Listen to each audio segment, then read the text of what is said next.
कहानी का शीर्षक है दूसरा पहलू।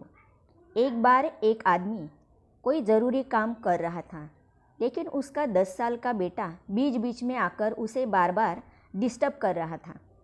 उस आदमी ने कई बार अपने बेटे को डांटा, लेकिन फिर भी वह नहीं माना। इस पर उस आदमी ने पास ही रखी एक किताब उठाई और उसमें से विश्व का एक मैप फाड़ लिया। उसके बाद उसने अपने बेटे से कहा कि मैं इस मैप के टुकड़े काट रहा हूँ, तुम्हें इन टुकड़ों को जोड़कर मैप वापस बनाना है। बेटा यह करने के लिए राजी हो गया।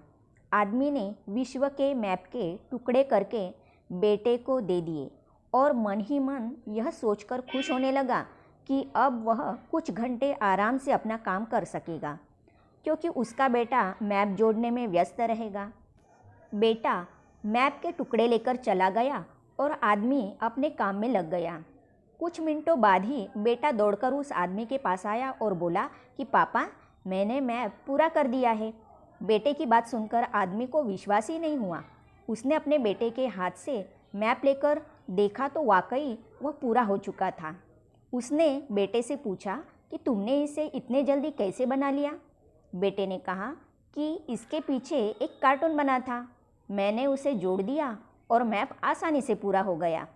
मंत्र कई बार समस्या का दूसरा पहलू उसका आसान समाधान दे देता है। कहानी अगर आपको अच्छी लगी है तो इसे लाइक, शेयर और सब्सक्राइब जरूर कर देना। कहानी देखने के लिए धन्यवाद।